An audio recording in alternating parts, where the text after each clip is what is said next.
If you're a black woman, you need to ask what you're worth. Now this video is in relation to the Tiffany Haddish and the Grammy incident. So recently, Tiffany Haddish was offered to host an event for the Grammys. I believe it's not the main Grammys, but it was a pre-Grammy event. And she was offered to do this event without pay. You're thinking to yourself, well, you know, at least she's doing it for the Grammys, but it is not okay. And it is really, really frustrating, specifically if that person has a ton of experience and it undermines their worth. What I want you guys to understand in this video is really to understand the worth rather than looking at the situation. Now in Tiffany Haddish's case, I applaud her. Hats off for actually walking away and saying no.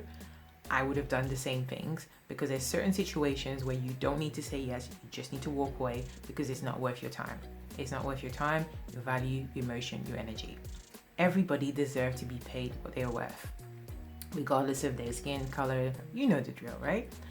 When is it okay to do a free gig without getting any kind of remuneration?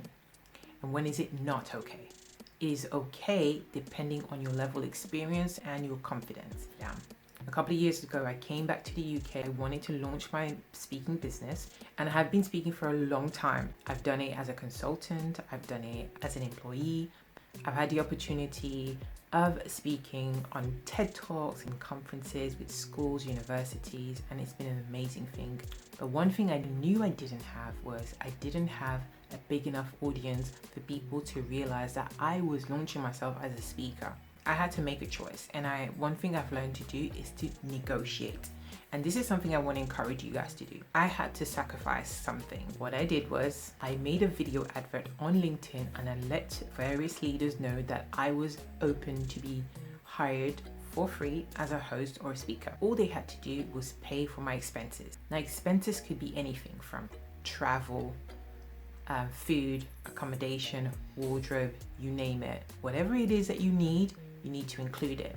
The best thing about doing unpaid gigs is to learn to negotiate.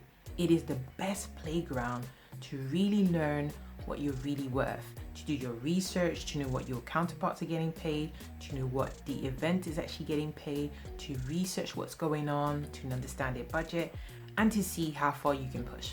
I always had a number in my head that I needed my travel to be paid, my accommodation to be paid if I had to, and my food and other expenses to be paid if it needed to be. And that could always be anything from 50 to 100 or 150 pounds. It really depended on what I was doing and where I was going. So I learned to do that. And I remember the first gig that I did as a host for a business event in Beckenham. The organizer made contact with me, and she actually knew me from another event. And the good thing about it is we got on great. And funny enough, the following year, she called me up and she asked me to come back and to host the event again. And this time the gig was paid. I knew what my minimum was going to be, and I knew what my maximum was going to be. I also remember times where I have worked for other people where I have been taken advantage of in terms of my knowledge, my skills. I knew that the men that were working with at the same level as me or came in at the same level as me were getting paid more, or were given more gigs and opportunities, and that was very, very, very frustrating. So when should you not do unpaid gigs? Do it when you know that you are worth more.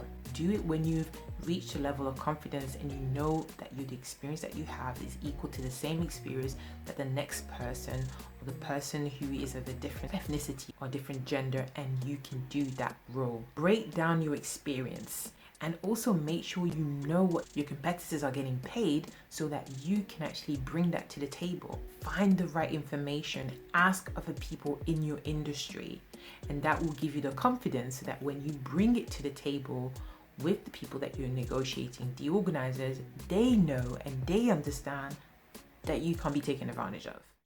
The most important thing is knowing what you're worth and understanding how you can communicate that. And if they don't want to work with you, then walk away.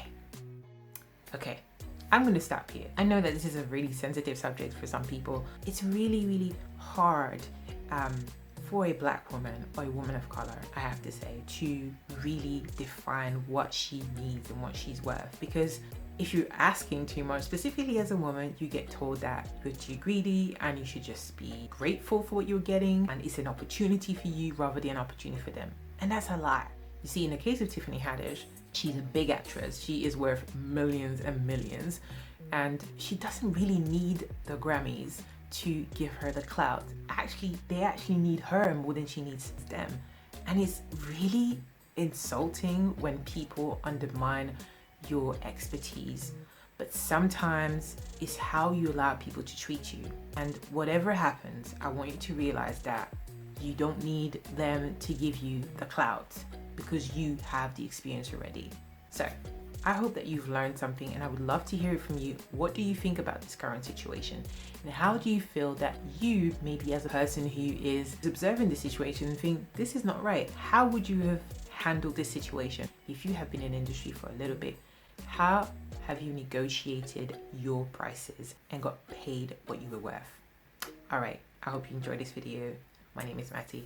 I'll see you soon.